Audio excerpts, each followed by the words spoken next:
time to go back to the beginning and do it all over again on Overview with Asteroid G. You're listening to Not So Live from Asteroid G. I'm Mike Finkelstein, and with me in the booth today is Sonny Rath. In part because we're going to be talking about Castlevania, and my co-hosts collectively have played maybe a single game all the way through. And also because of the fact that they're all sick with COVID, and so I'm finding co-hosts to help me out for this right now. Sonny, how you doing over there? I'm all right, and Mike, you can call me Zach. Oh, I don't assume, but sure, Zach. All right, so we're going to be talking Castlevania right now, but before we get into that, I will establish, I know I've established it on the website before, but no one ever reads what I say, that I've been running a Castlevania site for, 20 years now, close to, maybe a little over even. It's weird. Maybe sad is the better term, but I keep running that website, and I just keep doing it. So I know my knowledge base for the game series. So, Zach, what would you consider your level of knowledge and familiarity with the series? So for the most part, my familiarity goes for the classic Castlevanias, such as 1, 2, 2, Dracula's Curse, Yep. Which is 3, Yep. Super Castlevania 4, Symphony of the Night, Castlevania Chronicles for the PlayStation, which is not a very well-known title. I will admit that, because Chronicles, it took the NES Castlevania and gave it that nice little twist to make it feel different, make it feel like a completely changed game from the original. But it did have the multi-directional whipping that Super Castlevania 4 had, which was a very nice touch for NES Castlevania. But if we're talking about the lore behind the characters, Simon, Trevor, Sypha, Grant, Alucard, So Richter. let's get into this then, since we're kind of already veering into this anyway. So when I look at the Castlevania series, it used to be that I'd say that it was bifurcated, because you had the classic series and then you had the Metroidvanias. That's kind of shifted in the last 10 years. I'd say pretty much, once Harmony of Despair, the online-only, multiplayer version came out, we've kind of ended up with what feels like 5 distinct chunks of the series. We have the classic games, which you were primarily just talking about there. You have the Metroidvanias, the Vampire Killer, Castlevania 2, and then everything basically from more or less from Symphony of the Night on. Yeah. Yeah, Symphony of the Night onward. Heck yeah. Then you have it's kind of the God of War inspired stuff. There's a little bit of Devil May Cry for the 2 3D games that they did after, the whole midpoint 3D series is weird and trying to replicate stuff. But once you got into Lords of Shadow, then you really had a God of War series that was there.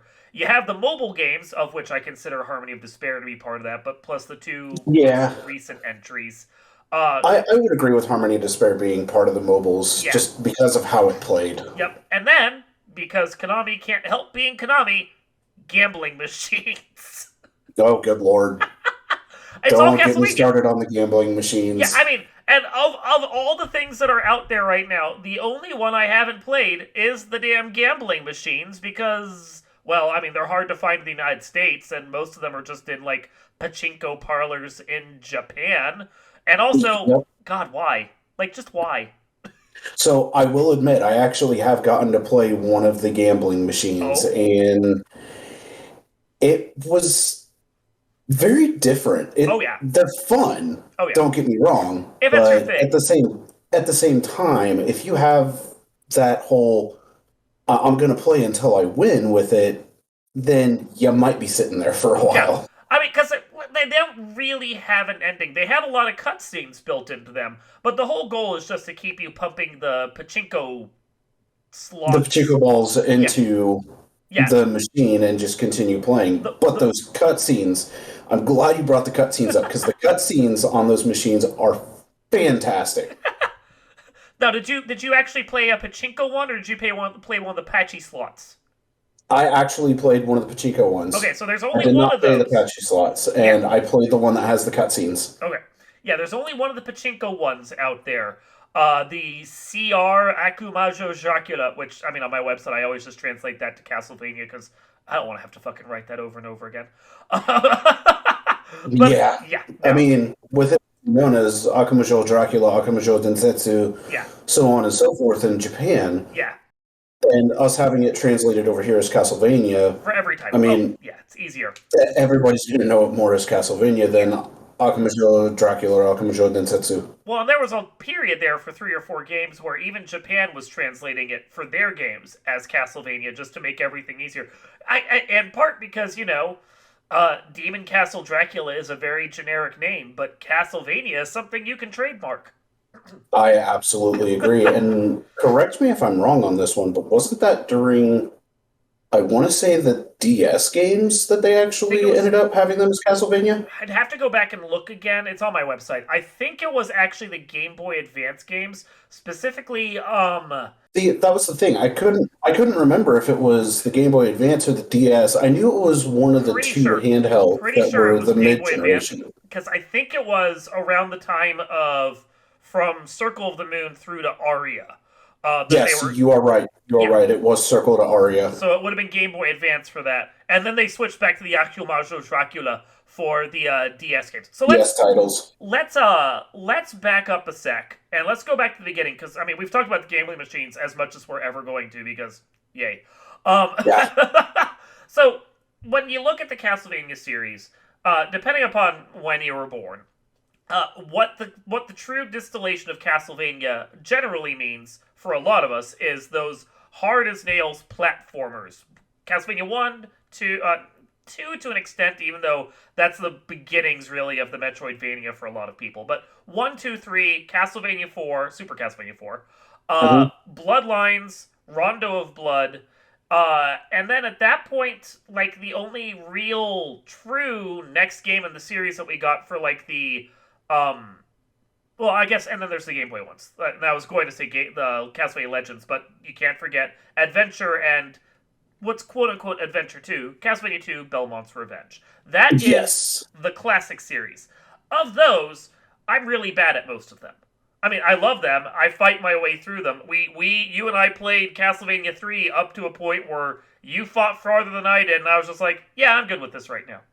I did, and I did end up finishing Castlevania 3, where I was like, I don't know if I'm going to be able to do this. But when it comes to Castlevania 1 and 2, I've beaten those quite a few times, Mm-hmm. and I will add one extra game onto the list of the classic Castlevanias, and that is Chronicles as Well, well. we were going to touch upon that in a sec because I will chat with that one with you because But depending upon the version of the timeline you look at, and I'm depending upon the timeline, I can see where the argument would be made with Chronicles being more of a Metroidvania style, well, like Symphony of the Night, the thing because you about it do have is different paths. Chronicles is based on the X68000 computer one, which was meant as a straight remake. You for those that are curious, there is also the MSX version, which is Vampire Killer, which is really the first proto Metroidvania in the whole series, and that's a different discussion that we'll have in a couple minutes here.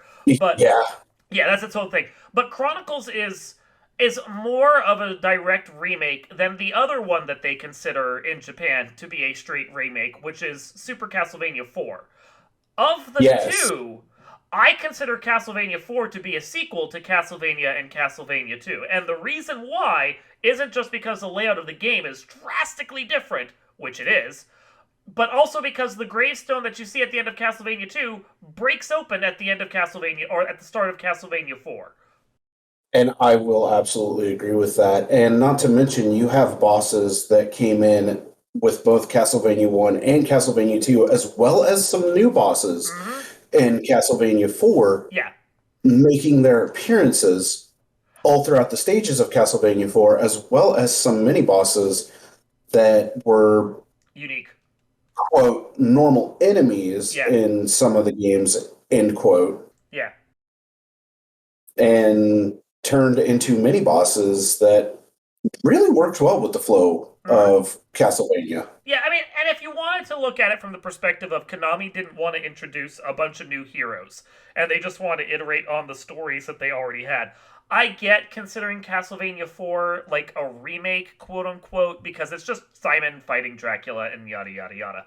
But when it came to America, they localized it as a sequel. And true, American localization isn't always something to rely on. But in that particular instance, I kind of feel like they nailed it. It makes more sense to just continue Simon's adventure. He's sucked into it one more time and has to fight Dracula again. Oh, yay. And then, of course, there's Trevor's adventure that came somewhere around there as well.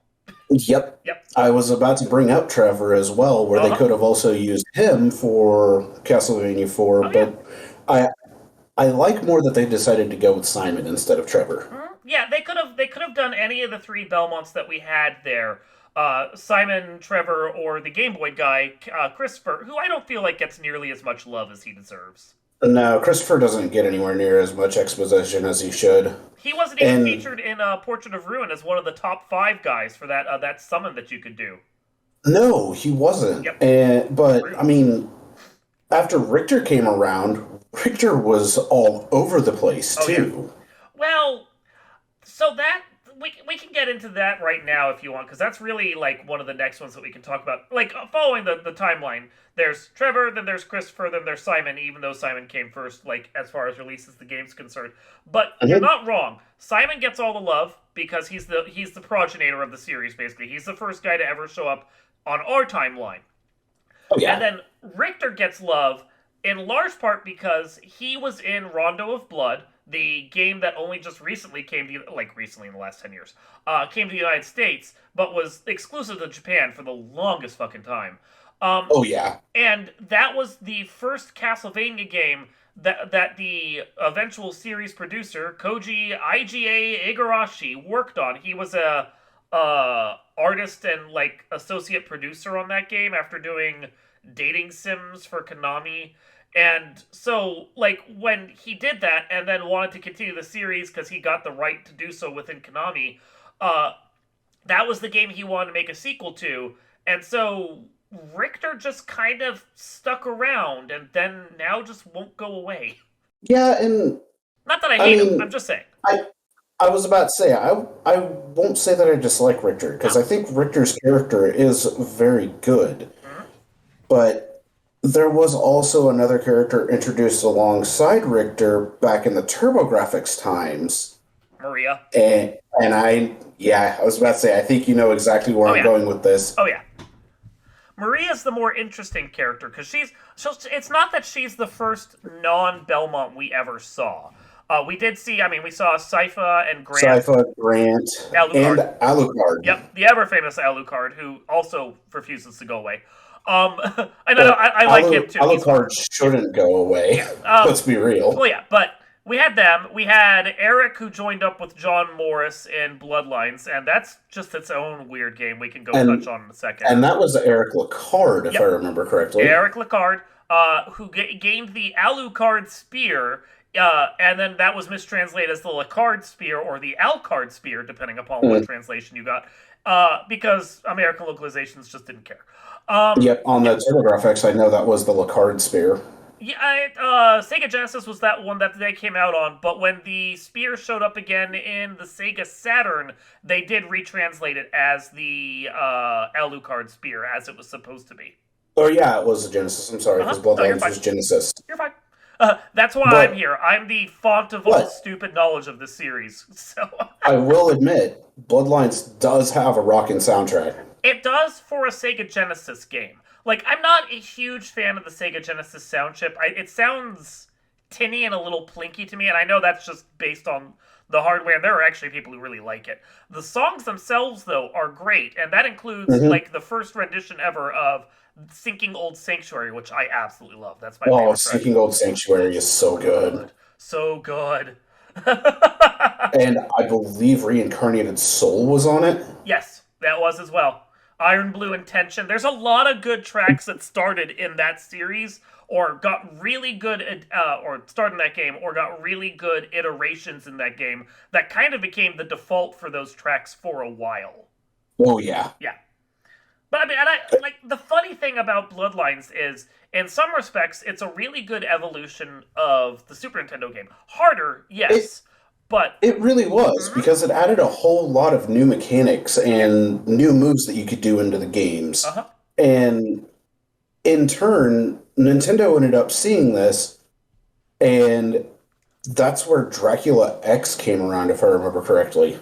Dracula X came as a sort of remake of Rondo of Blood for American audience. That's its own weird thing. The problem Yeah, with Rondo but of Blood was like the American TurboGrafx people wanted to bring it over, but the higher ups were like, "This won't sell in the United States," so they didn't bring it in. So when Konami finally decided to bring a game over, they did an kind of updated version for the Super Nintendo, which of the things that I will say about that game, I think it's prettier than the TurboGrafx version. The sound quality is not it's necessarily as good, but it has prettier graphics. But it it is, is a lot more smooth on the graphical, and the yeah, soundtrack is not quite as good on the Super Nintendo as you would find on later iterations of that game, yeah. because there actually is a version of it on the PSP that The oh, that 3D soundtrack remake, is yeah, gorgeous. yeah.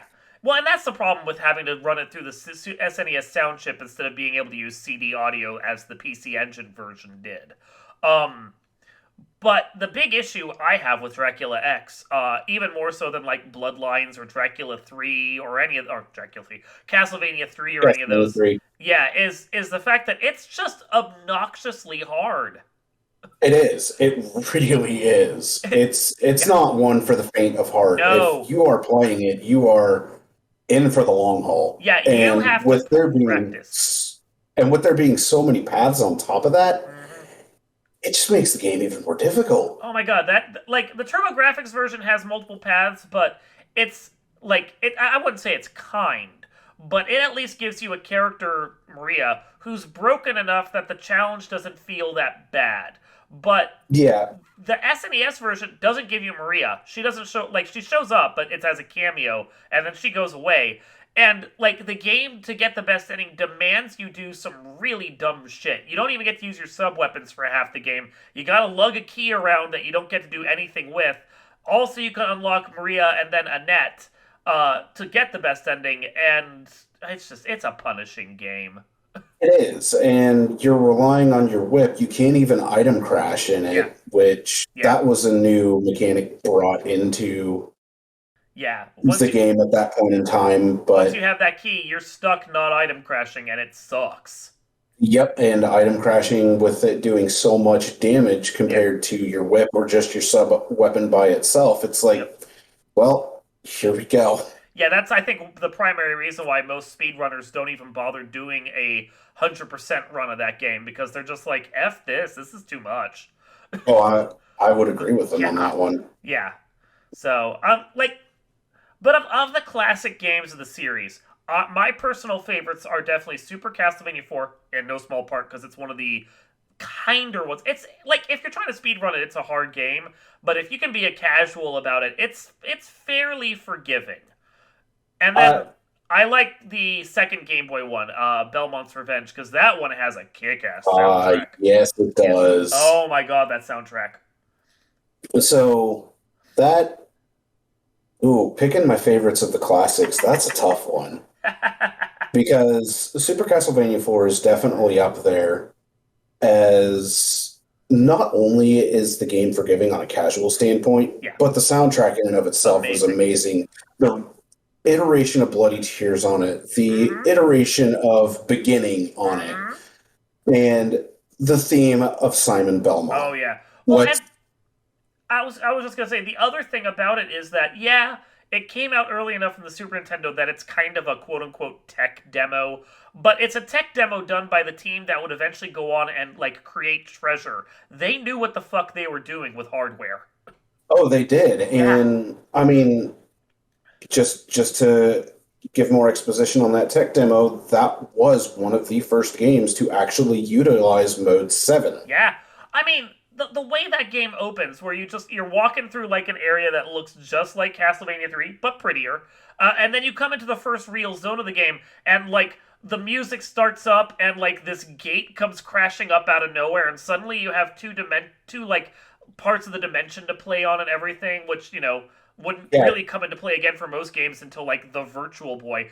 It was ridiculous how much those people put into that game on like a technical level, and every stage tried to do something interesting with the hardware of the Super Nintendo. It never really let up on a technical front. it did not. And with that transition from the foreground to the background in Block 1, Yep. there felt like there was inspiration in that from Super Mario Brothers 3 Yep. because of the certain blocks in there that would transfer you from the foreground to the background. Super Mario 3 And and Super Mario World, like they both had that to a certain extent. And I wouldn't say mhm, Super Castlevania 4 did a lot with that, but the fact that they did it in such a splashy way was so interesting. yes, Yeah. and that's exactly where I was going with that. Yeah. Now, the only downside I will say for Super Castlevania 4 is the final boss rush is where the game is absolutely unforgiving. Only I because of mean, Slogra. Only because of yeah, that fucker. yep, Slogra, and then Death. Honestly, Gaibon's easy. yeah, well, yeah, Gaimon is easy, and actually, death is easy if you don't care about how fast you do it. Because what Exactly. you can tuck into the left corner of that like stage area, and then just like whip up once when he comes by, and then hold your whip up, and he can't hit you at all. It's stupid. But if you want to go fast, death is pretty hard. But there's no cheat way to fight Slogra. Slogra is just a complete asshole in that game. Exactly, because Slogra has such a long period of invincibility. He does. And Yeah. let's talk about forgiving on that boss rush, Dracula. He's okay. So if you know what you're doing, he can be. But I will say that if you get clipped by those lightning bolts he casts down, then you're fucked. Yeah, on his Yeah, final phase, yeah, those hurt a lot. they do. I died more times to the lightning bolts than I did to any other attack he unleashed. But I still died more to Slogra than anything else in that game. Oddly enough, my casual playthrough, the one I died to the most on the Dracula fight in 4 was the meat drop attack. It I is could not obnoxious. Yeah. I could not figure out how to dodge the bullets. Oh wow. Okay, so of all the classic games, though, I think there are two that stand out as the real losers of that whole series. One is the first adventure, just because it's stupidly hard for no good reason. Yeah, the first adventure was very unforgiving Unforgiving, and kind of bland. ridiculously high Yeah. difficulty and very bland. I will say there's some good tracks on there, but like the music tracks are great, but the actual game itself, like just the simple fact of every time you get a whip upgrade, if you take any damage at all, you lose your upgrade. That's just like, really, you're gonna make me slog through this at the lowest possible strength. Ugh. All of that Yeah, was improved in the second game, which is great. The other one that is just meh is definitely Legends. yeah, Legends really didn't hold up well at No. all. No. It was an interesting idea, like a prequel to the whole series, and you get to see like the first female Belmont and have Alucard come back and everything else. But play wise, it wasn't there. No, it really wasn't. I mean, if you actually look at the Castlevania series as a whole, Yeah. and even go back to the ones that are classified as classics, Uh huh. Legends really is the only one, in my opinion, that does not hold well to today's standards. Yeah. You can play one, two, three, it basically any of them except for Legends, and they hold up very well even today. Like it's almost what 40 years later for Castlevania 1 now? 35. And it is 35 Yep. because 87. Yep. Well, and they literally just put out NFTs, but they put out NFTs that were to celebrate the 35th anniversary. Yes. Yep. I forgot it was 87 for some Yep. reason. No, it's fine. But even still, like Yep. you go back to Castlevania 1 in 87 and play it today, and it's still a game that holds up It very is. well. It is. It looks really good. Like for an NES game, it pushes the hardware graphically enough, and it has a really good soundtrack. I mean, we think of it as an early game in the NES run because most of us didn't get an NES until like '86, and that game came out in '87. But Hmm. I mean, it came out on the Famicom. Like the Famicom came out in like '83, so this was 4 years into the Nintendo's run. Konami knew what they were doing. They did. Yeah. And on top of that, I'm going to dive more into the hardware Uh of huh. the NES with this one. But if you actually look at the bat patterns and how they go in that very small sine wave, that actually pushes the mathematical processor on it very close to its limits. There are some games on the NES, Castlevania included, that people wonder how the NES did not catch fire with its processor, with the algorithms that it was going through in order to produce certain patterns from enemies. And just if you look at the NES games, it's incredible what they did back in the mid to late 80s with them. Mm-hmm. And the Castlevanias, in and of themselves, if you break each one of them down that are on the NES 1, 2, and 3, and actually look at everything that the RAM for the NES, the processor, every single piece of the NES is doing, there is not a single second of downtime.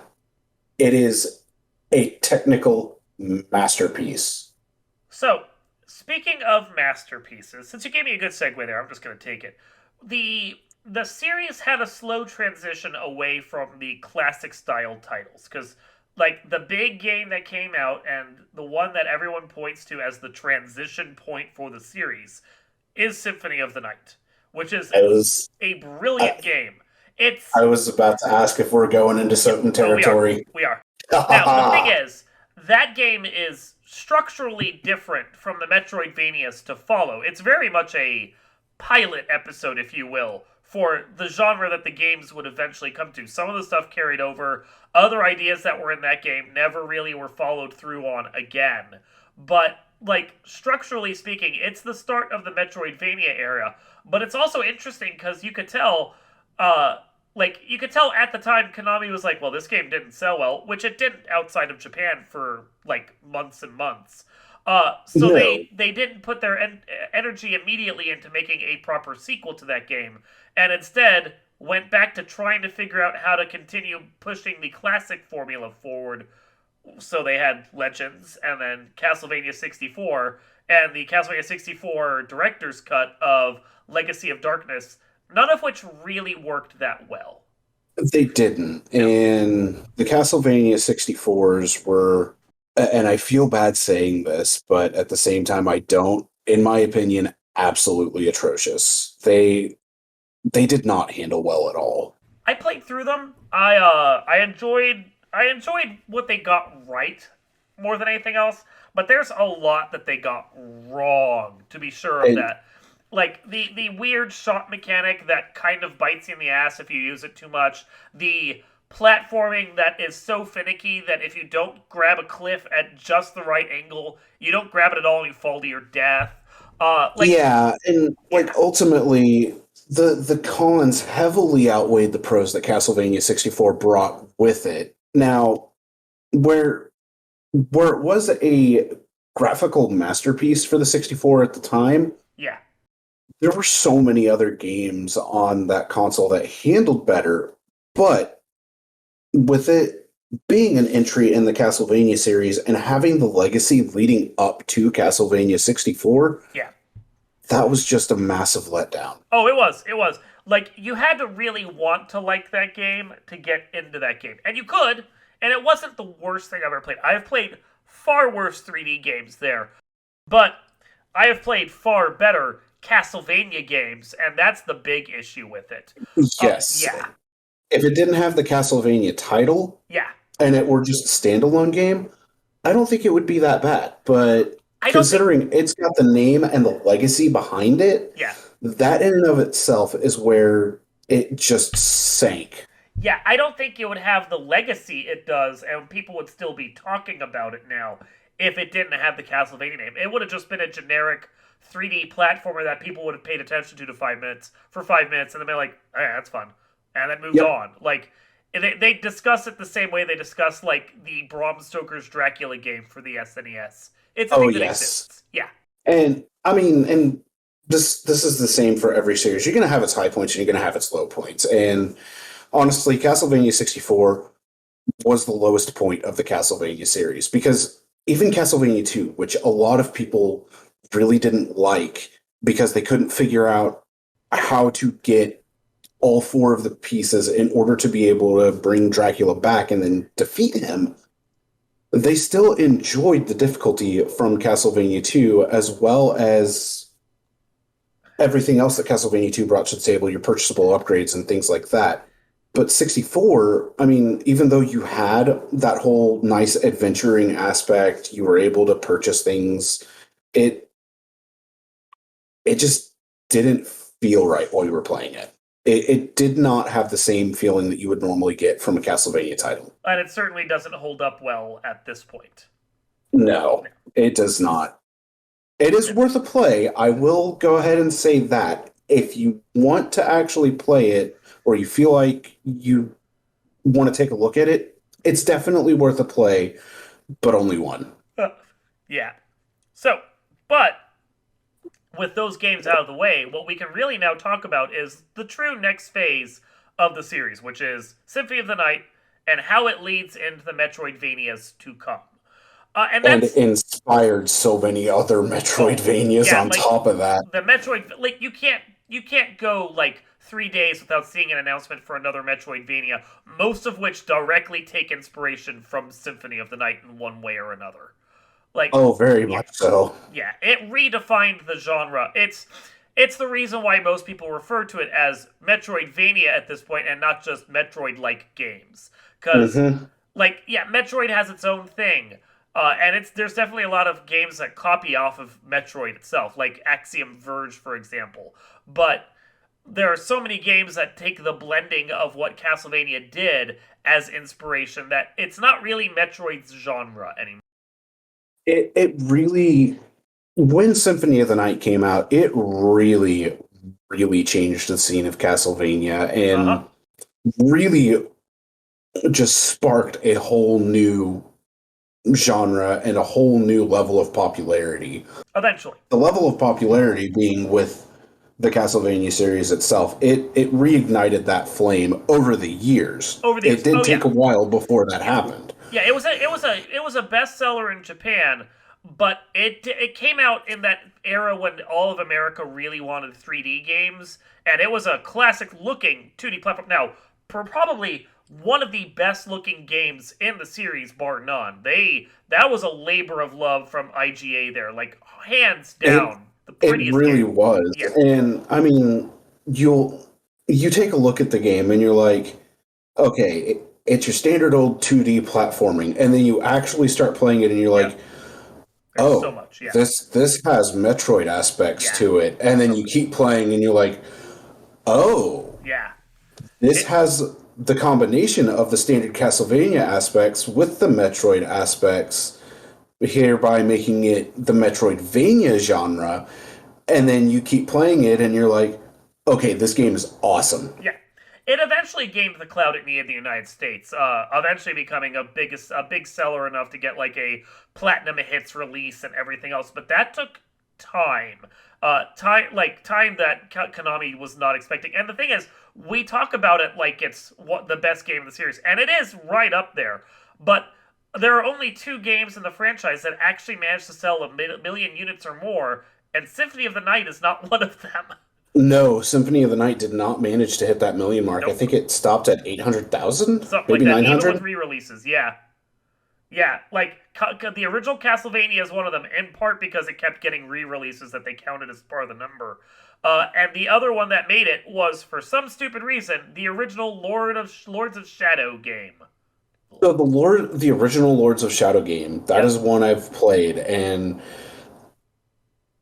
the whole reason it actually did end up hitting that million mark is because the game in and of itself was actually very enjoyable to play through. You and I have a very different opinion on that one. But before we get to that, let's touch upon the Metroidvanias because we're only halfway through this timeline right now. That's true. We are only So halfway through. yeah, Symphony of the Night is brilliant, and like it's one of those ones where it's like, where do I start at in the Castlevania series? Well, you start with Symphony of the Night. I'm a purist and I love the classic games, but you start with But Symphony of the Night. definitely start. Yeah, yeah, Yeah. yeah. If you've never played before, you start with Symphony of the Night, then you go back and try some of the other ones. Super So Castlevania next, because that's your next gateway right there. But yeah, if you're going for gateways, Symphony of the Night to start with, and for the Metroidvania genre specifically, and that's all Metroidvanias yep, start with Symphony of the Night. yep, And then if you're going for the classic platforming with some difficulty in it before you actually go into the increasing difficulty, then definitely Super Castlevania 4 is your gateway on that one. yep. But what Symphony of the Night's legacy did was not only spark the genre to come, even within Castlevania itself, because eventually it got the numbers that Konami was like, okay, let's try this again. But it also gave people a taste of what they wanted, so that when Circle of the Moon came out, it sold a whole Oh, hell of a lot better than what Symphony man. of the Night did. Circle of the Moon. Yes. Now we're getting into the real good ones. I love Circle of the Moon myself. Like, don't get me wrong, when I went back and played it recently, I did finally see what other people complain about that grind, because that grind is The- pretty bad. so if you take the grind out, Yeah, though, that game is fantastic. it is. It is. And Very, very good. sometimes you get lucky and the grind doesn't happen and you get the magic cards you need that define that game and give it its playability. You get those quick. This last time I did it, I spent literally an hour on the Earth Demon, who's supposed to drop that card pretty Oh, frequently. yeah, the Yeah, Earth Demons card yeah, is one of the most painful ones, yeah, especially if you have to sit there for a while and it yeah. just doesn't drop. I was And so what's hideously overleveled after fighting it and finally getting the card to drop that like the entire next 3 hours of the game were a cakewalk. I was like, I didn't even care. well, and here's the weird thing about the Earth Demons card, and it's that card actually has a relatively high chance to drop. Yeah, it's supposed to. And if you're not having it drop, then unfortunately it's just a streak of bad luck, which I Yep. mean, if anybody's watched you with Final Fantasy Randomizer, they know exactly how that goes. I do not have good luck. No. But that card is essential because I mean it's the ice card that drops off of it and hmm it provides you a lot of necessary attacks down. It allows you to freeze enemies that you need to use as platforms later. It It- not only is it attacks, but it's quality of life yes. things that it does, because with freezing the enemies, you're also able to turn them into platforms, Yep. which you can use to more or less go places that you probably Probably shouldn't. shouldn't. Yeah. But there's also like just a simple quality of life thing is the ice shield that you can summon, the four orbs that float around you. Ah, Man, yes, that protects you from so much bullshit in that game. high damage protection on Oh that. yeah, yeah. No, like you could like you get a few levels under your belt, and like basic enemies you're walking into will just freeze and then die quickly from there. And like it doesn't even have a very high cost to cast, so you could like your magic meter really barely ever goes down while you're using it. It's great. Yeah, Yeah, and that is the nicest thing about the ice shield is it was extremely low magic cost, affordable. and Yeah, it was so overpowered for its magic cost. yeah. It was so good. Following Circle of the Moon though is probably the Metroidvania I like the least. And that would be Harmony of Dissonance. I know it has its supporters. That game does not thrill me. I'm in the middle of Harmony of Dissonance because so oddly enough, I'm going to go ahead and say this. That is the one that I got to the final boss and then never beat because I'm just not feeling it. Yeah, no, I get you. I get you. Well, it's a combination of things. The music is a little too plinky for my tastes, especially in comparison to Circle of the Moon or then Aria to Come. The Yeah, graphics, Circle and Aria were both very fluid, very beautiful soundtracks, yeah, but and they had Harmony of better graphics. Dissonance, I get it was too tinny. Yeah, and I get what they were doing with the graphics because people complained that Circle the Moon was too dark, which on the original Game Boy Advance hardware is fair. No backlight, hard to Yeah, see. But it was very dark. they went way too far in the other direction. The graphics are too chunky in a harmony of dissonance, and they're stupidly pastel to the point that it really doesn't have that Castlevania vibe it's supposed to have. No, No. it felt like a completely different game Yeah. altogether, Yeah. not deserving of the Castlevania title. It Despite was it like was way too bright. yeah, despite it having the most influence, I think direct influence from Symphony of the Night in it, it also feels the most weird and out of place in the whole series. Yeah, I Yeah. will absolutely agree with that, and I don't even want to get into the mechanics with that one because Yeah. it's just oh, Yeah, it's the least interesting to explore, that's for sure. I Uh will agree. with its two castles and for some reason 70 pieces of furniture. Yeah, So dumb. So yeah, dumb. But then you get probably, and I love Circle of the Moon, don't get me wrong, but you get probably the best of the Game Boy ones to follow, which was Aria. Aria of Sorrow. Yeah, such a good game. Because Aria, they realized what they did wrong with Yes, Harmony of Dissonance, and they completely 180'd it again yes. on the graphical side and made it better than Circle of the Moon with probably one of the most memorable GBA Castlevania soundtracks. It's a fantastic soundtrack, but I think the thing that really makes it the most interesting is the soul system. Just a Yes. hundred souls off, or I think it's close to maybe even more than that, off of every single enemy you can fight that you actually kill. Uh, and it provides just a depth to like not all the souls are entirely useful if you're like playing in a randomizer or something, but like it provides just a level of depth that like even Circle the Moon to a certain extent was missing. The souls and Aria of Sorrow are just so interesting. They really are. And having, if you really wanted to do a full completion run and collect all of the souls, Yep. that is something that you can do over and over and Uh huh. over again because it's just so enjoyable. It's a fun game. It's straight It, up just a fun game.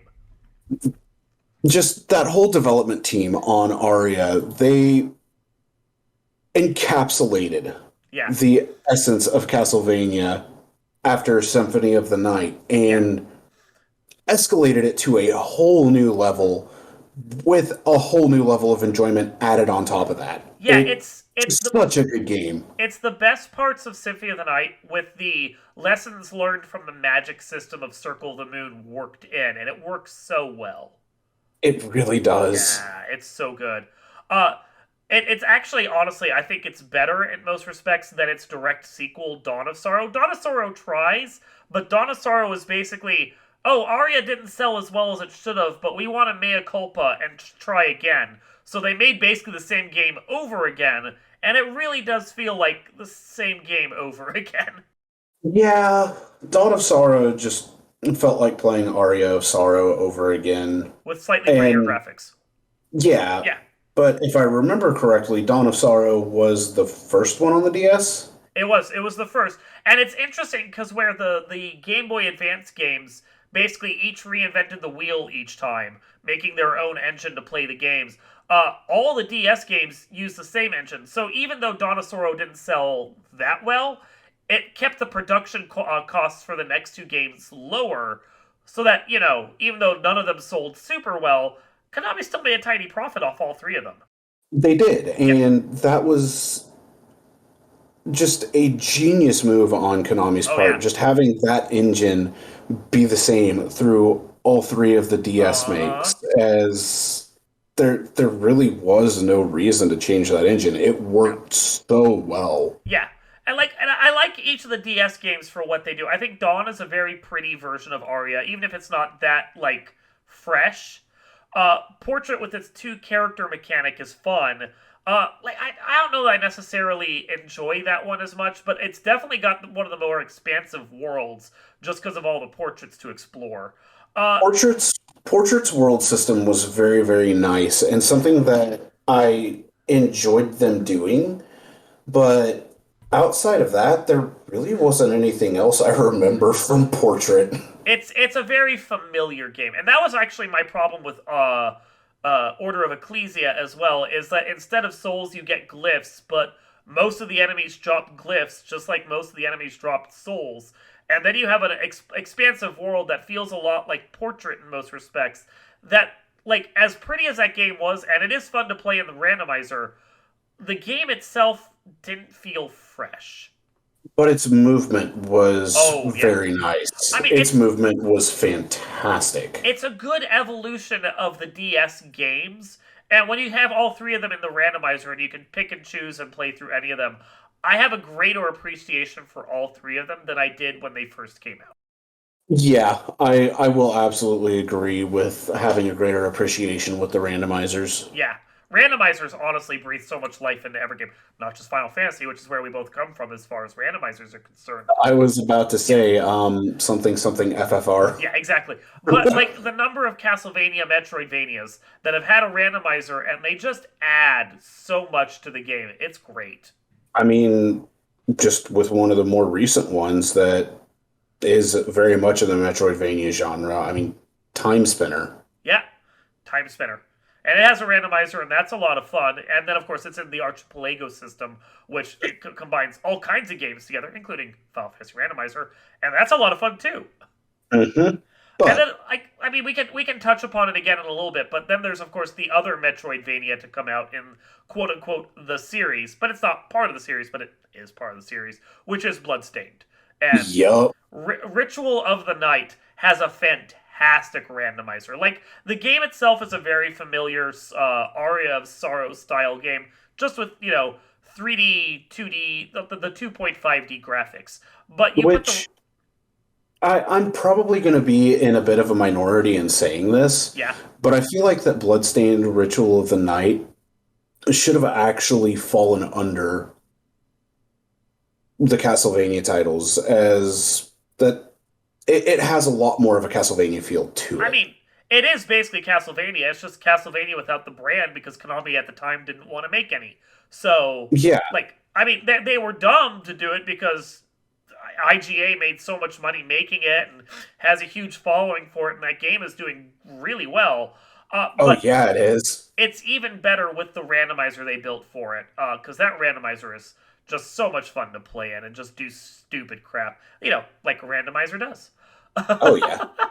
So, So where are we going next on the Castlevanias? so Because I the don't remember if there were any released on the Wii there or the was, GameCube. but before we get to that, we have to touch upon the ones for the Xbox 360 and the PlayStation The 2, which PlayStation 2. yeah, that was Lament of Innocence and Curse of Darkness, which Curse of Darkness is the more expansive game, but Curse of Darkness is far more it expansive, is. but Of the two of them, I actually like Lament better. see, I think that's fair.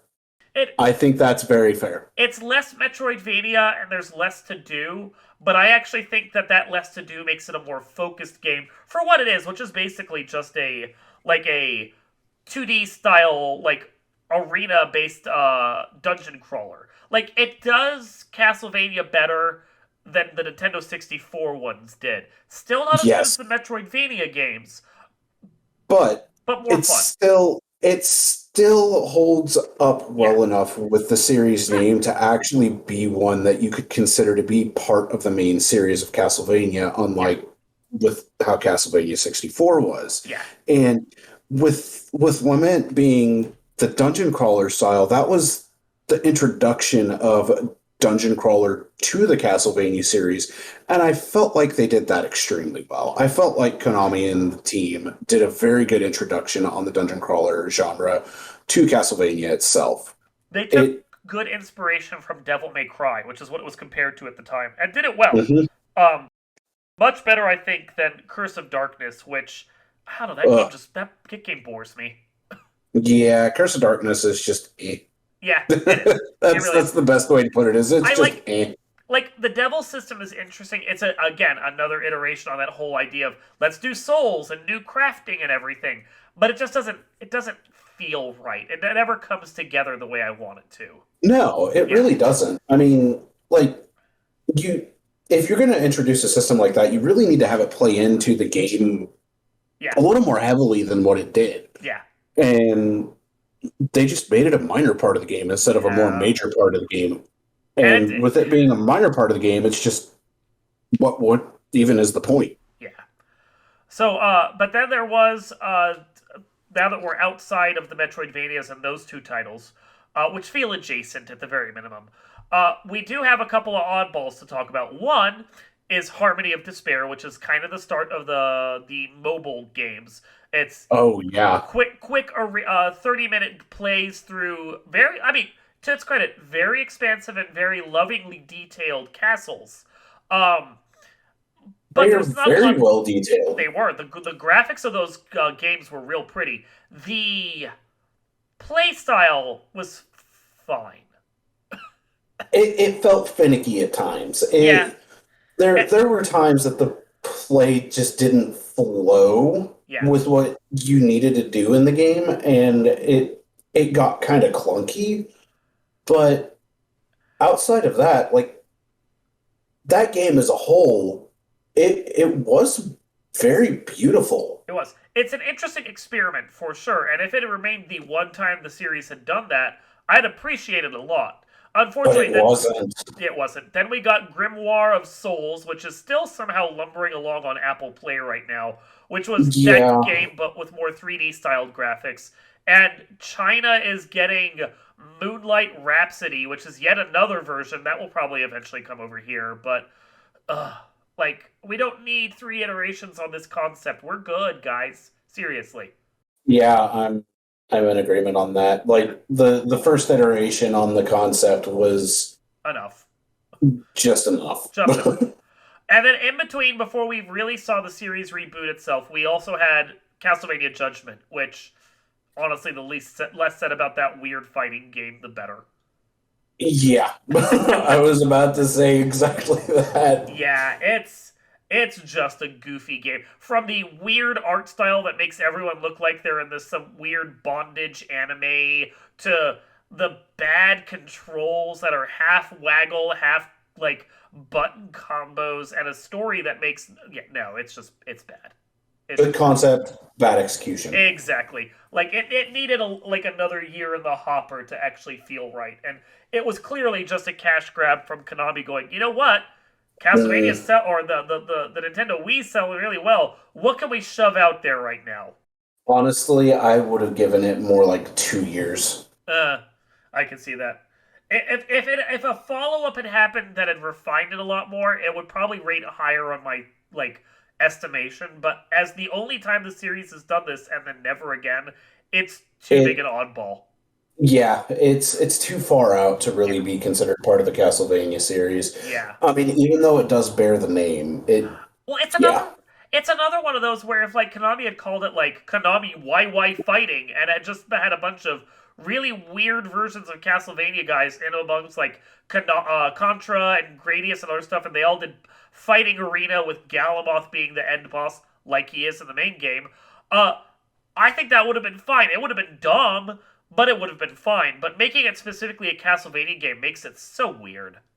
but yeah, and I mean, I am going to be jumping ahead quite a bit here, uh, real time wise, because since we're on that whole fighting game genre thing with Castlevania characters, I mean, when Richter and Simon were introduced in Smash Uh huh.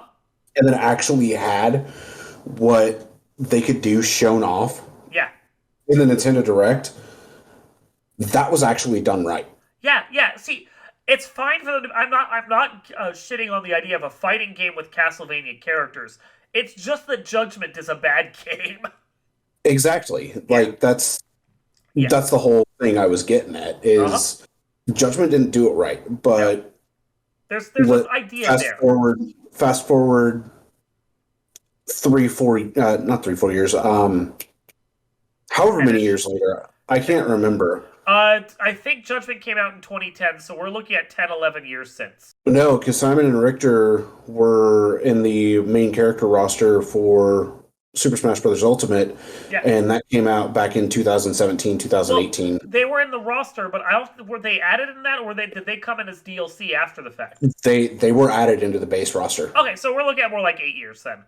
Yeah, Yeah. Okay, and that's fair. that allowed a lot of refinement to actually have it be made properly, unlike with Judgment, where it was just like you had said, a cash grab. Yeah, it didn't feel right. But I mean, as far as not feeling right is concerned, and I know you like this game, but I don't. There are the Lords of Shadow games. Now, let me go into detail about this. I hate these games. Like, the only one of them that I like at all, in any respect, is Mirror of Fate, because it feels more like a Castlevania game. Now, not a good one. It still has a lot of the Mercury Steam issues that I don't much care for. But there was nothing about.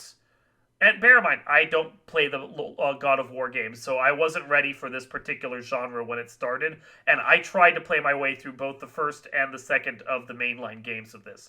But there was nothing about that game I liked. I hated the combat in the main game. I hated the fucking Colossus scaling, mini time, quick time event bullshit fights.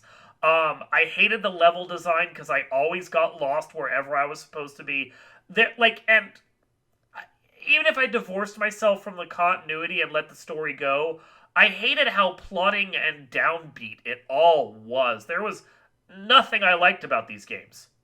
So, yes, story wise, I will say I hated it. Okay. But having come from playing God of War right before actually playing Uh huh. both of them, since I actually had a good idea as to how the gameplay was going to work right after that first minute, Yeah. that's what led me to like it more than dislike it. The story, 0 out of 10. Yeah. Yeah, no, and But it is really a plotting story. Like Gabriel goes into these woods, and then you spend like 4 chapters in these fucking woods fighting mhm, random goons that don't matter, and then suddenly a Titan shows up, and you fight the Titan, and like some other like Crusader shows up and talks to you for a bit about crap you don't care about, and I'm like, wasn't I here to get vengeance for my dead wife? And how does any of this how, relate to that? yeah, Yeah. but if you've played the God of War games or are currently playing them, then the gameplay is going to feel the exact same between God of War and these two Castlevania games specifically. And It's I mean, that's fair. It may just be that God of War is not my game.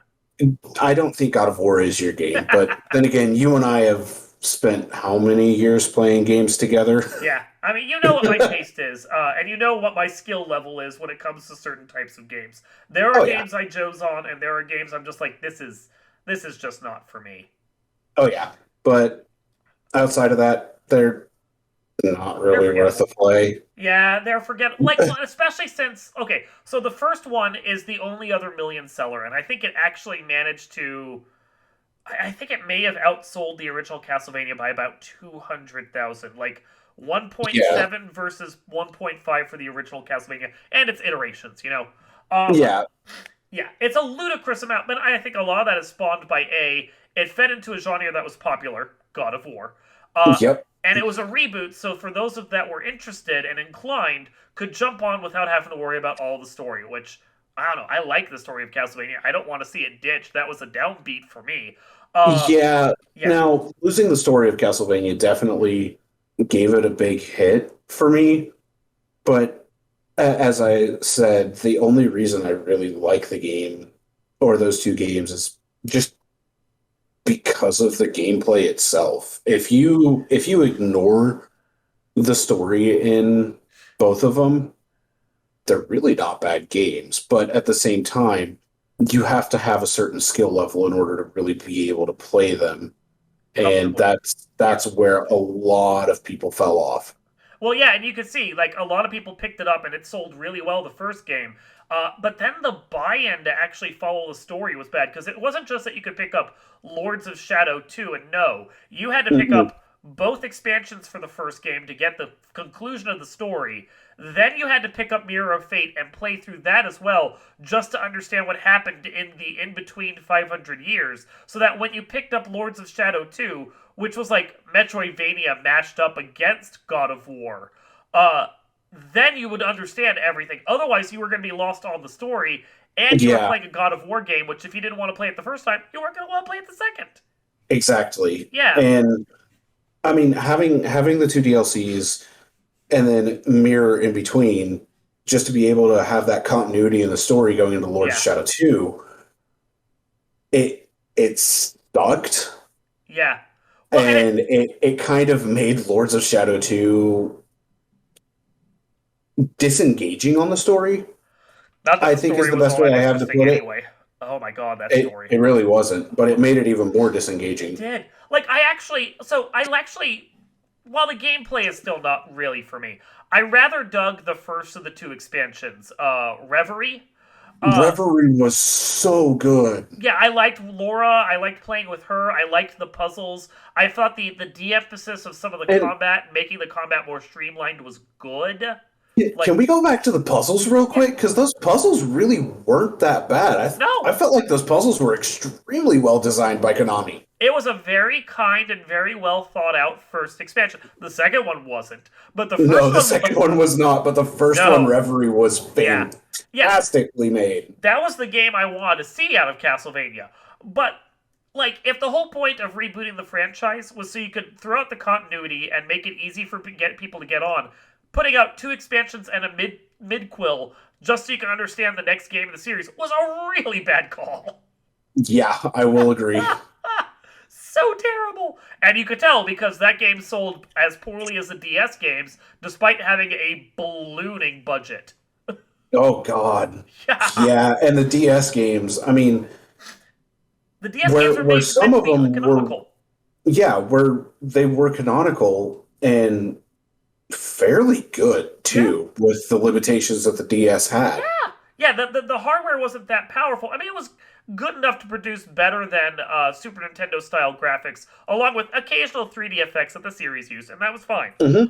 But You the key you reason run why into Lords of Shadow 2, where it yes, had a budget that was what, 5, 6 times that of the DS exactly. games, and you get that, and you're just like, Yeah, I don't even want to play this to start. The only reason I played Lords of Shadow 2, and I like Lords of Shadow 1, don't like Lords of Shadow 2.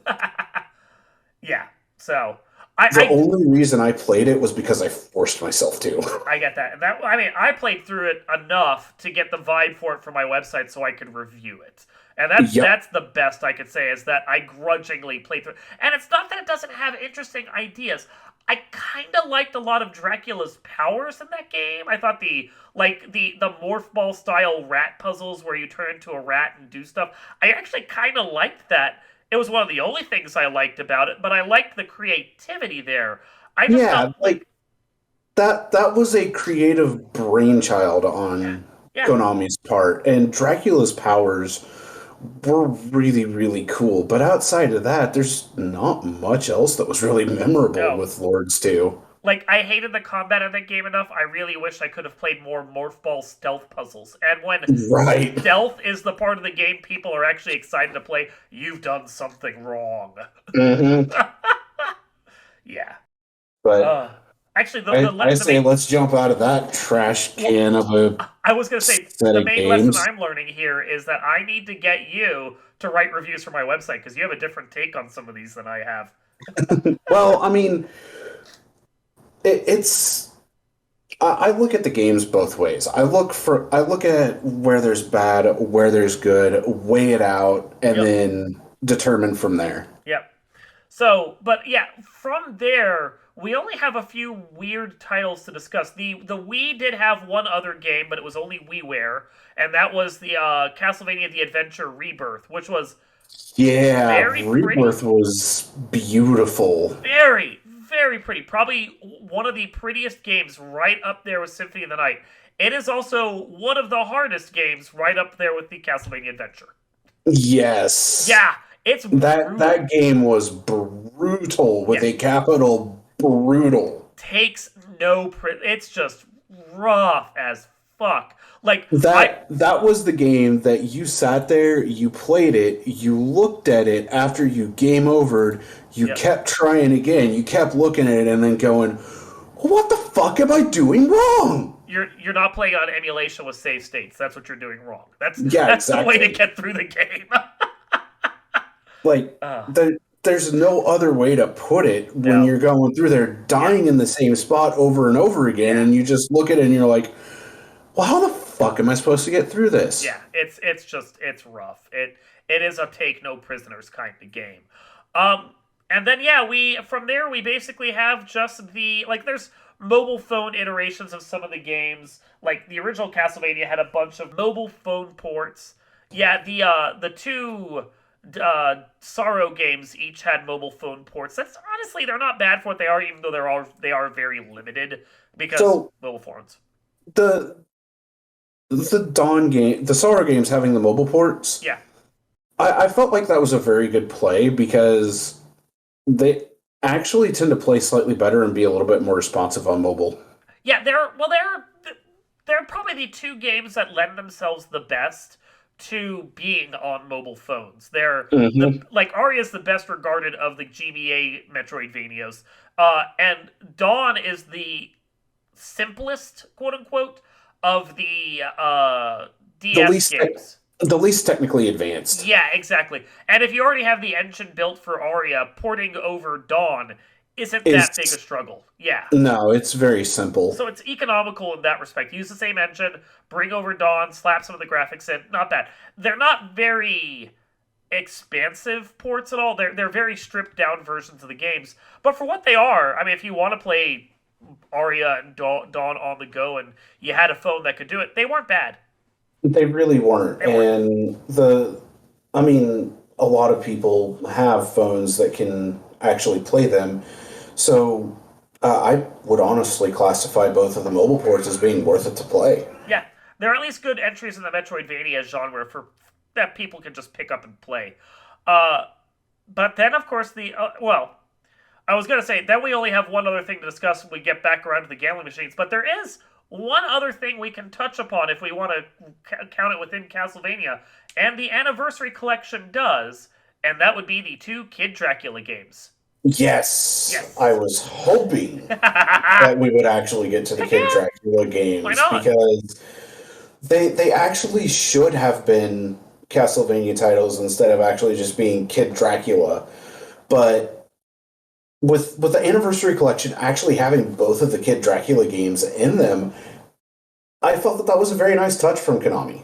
Yeah, Actually turning them into something canonical for the series instead of it feeling like something instead of it sorry, let me yeah, rethink what I'm saying. yeah, Having it be something canonical instead of having it just be known as the two Kid Dracula games. yeah. Because they do have their parts that they play in the Castlevania series. Well, and if you were in Japan at the time, then they were considered more or less like they were canonical. They were essentially they were like Parodius to Gradius. They were, but they weren't, but they kind of were. I mean, the title of them is Akumajo Special Boku Dracula Kun. So I mean, Mhm. they got the Akumajo right in there. Uh, like fans of the series be like, oh yeah, that's close enough. But then Japanese audiences are primed for that kind of like spin-off and parody in a way that American audiences aren't. Will absolutely agree with that. And I mean, even though it is similar to Parodius with Gradius, Yeah. there were still very many aspects in both of those games that did end up feeling more canonical than non-canonical. Well, and their canonicity, if that's a word, it was at least like somewhat cemented, not only by Symphony of the Night with the inclusion of Galamoth as a boss in there, who is the end boss of the two Good Boko old Dracula Almoth. games. Yeah, oh Galamoth. But he's also like the guy pulling the strings behind the scenes of Castlevania Judgment.